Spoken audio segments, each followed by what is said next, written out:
हज़रत फ़ातिमा की वफ़ात का वाक़या। हज़रत फ़ातिमा अल-ज़हरा, जो नबी करीम की सबसे छोटी और सबसे ज़्यादा महबूब बेटी थीं, की वफ़ात का वाक़या इस्लामी तारीख़ में एक इंतहाई गमगीन बाब है। आपकी वफ़ात नबी इकरम के विसाल के चंद माह बाद हुई और आपकी जदाई को तमाम अहले बीत और सहाबा कराम ने एक बड़ा सदमा करार दिया। नबी इकरम की वफ़ात के बाद हज़रत फ़ातिमा का सदमा, जब नबी करीम का विसाल हुआ तो हज़रत फ़ातिमा को उसका बहुत गहरा सदमा पहुंचा। आप अक्सर फरमाया करती थीं, ए मेरे वालिद, आपने अपने रब का बलावा कबूल कर लिया। ए मेरे वालिद, जन्नतिल फ़िरदौस आपका ठिकाना है। नबी करीम की वफ़ात के बाद हज़रत फ़ातिमा का गम वो हुज़्न मज़ीद बढ़ गया। वो अक्सर अपने वालिद के विसाल पर गिरिया करती रहते और फरमाते कि उनके बाद दुनिया में रहने का कोई मज़्ज़ा नहीं। हज़रत फ़ातिमा की बीमारी और आखिरी अय्याम नबी करीम की वफ़ात के बाद हज़रत फ़ातिमा ज़्यादातर बीमार और कमज़ोर रहने लगें। बाज़ रवायात के मुताबिक आपकी बीमारी 6 माह तक रही, जबकि कुछ मूर्खीन के मुताबिक ये मुद्दत 4 माह थी। आपका रंग ज़र्द पड़ गया, जिस्म कमज़ोर हो गया और आपको शदीद नकाहत महसूस होने लगी। हज़रत अली और दीगर करीबी अफराद आपकी तीमारदारी में मसरूफ़ रहे, मगर आप दिन बह दिन मज़ीद कमज़ोर होती गईं।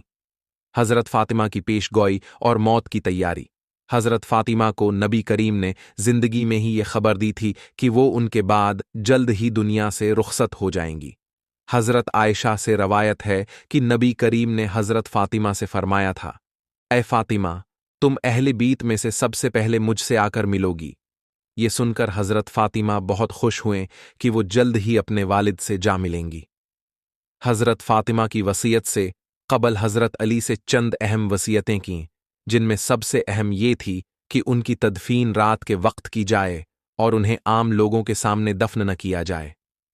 आपने ये भी कहा कि ए अली, मुझे रात के वक्त गसल देना, रात में कफन पहनाना और रात में दफन करना, ताकि मुझे वो लोग न देख सकें जिन्होंने मुझ पर जुल्म किया। ये इशारा इन मामलात की तरफ था जो खिलाफत के मसले पर रोनमा हुए थे और जिनमें हज़रत फ़ातिमा को तकलीफ पहुंची थी। हज़रत फ़ातिमा की वफ़ात बलाखिर सूम रमज़ान 11 हिजरी को हज़रत फ़ातिमा का विसाल हुआ। बाज़ रवायात में 7 रमज़ान 11 हिजरी का जिक्र है भी आता है, लेकिन ज़्यादा मोतबर रवायात के मुताबिक आपका इंतकाल रमज़ानिल मुबारक में हुआ।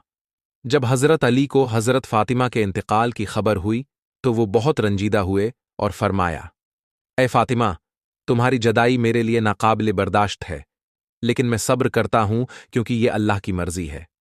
हज़रत फ़ातिमा की तदफीन। हज़रत अली ने नबी करीम की वसीयत के मुताबिक हज़रत फ़ातिमा की तजहीज़ व तकफीन रात के वक्त की। तदफीन में सिर्फ चंद करीबी अफराद शरीक थे, जिनमें हज़रत अली, हज़रत हुस्न, हज़रत हुसैन, हज़रत सलमान फ़ारसी, हज़रत अबूज़र गफ़ारी, हज़रत मक़दाद और हज़रत अम्मार शामिल थे। हज़रत फ़ातिमा को जन्नतिल बक़िया में दफन किया गया, लेकिन उनकी कब्र का मकाम आज भी नामालूम है, क्योंकि हज़रत अली ने उनकी वसीयत के मुताबिक कब्र को आम लोगों से छिपा दिया था। हज़रत फ़ातिमा की वफ़ात का असर। हज़रत फ़ातिमा की वफ़ात के बाद मदीना में गम व अंदुआ की फ़ज़ा छा गई। हज़रत हुस्न और हज़रत हुसैन अपनी वालदा की जदाई में बहुत अफसरदा थे और हज़रत अली का गम भी दीदनी था। मोरखिन बयान करते हैं कि हज़रत अली अक्सर हज़रत फ़ातिमा की कब्र पर जाकर इनसे मुखातब होते और फरमाते, ए रसूलुल्लाह की बेटी, मैंने वो अमानत वापस कर दी जो आपने मेरे स्पर्द की थी। नतीजा हज़रत फ़ातिमा की ज़िंदगी सब्र, तक़वी और नबी करीम की मोहब्बत का बेहतरीन नमूना थी। उनकी वफ़ात इस्लामी तारीख़ का एक अहम वाक़या है जो हमें सब्र, इस्तिक़ामत और दीन के लिए क़ुरबानी देने की तरग़ीब देता है। अल्लाह ताली हज़रत फ़ातिमा के दरजात बुलंद फरमाए और हमें उनके नक्श कदम पर चलने की तौफ़ीक़ दे। आमीन।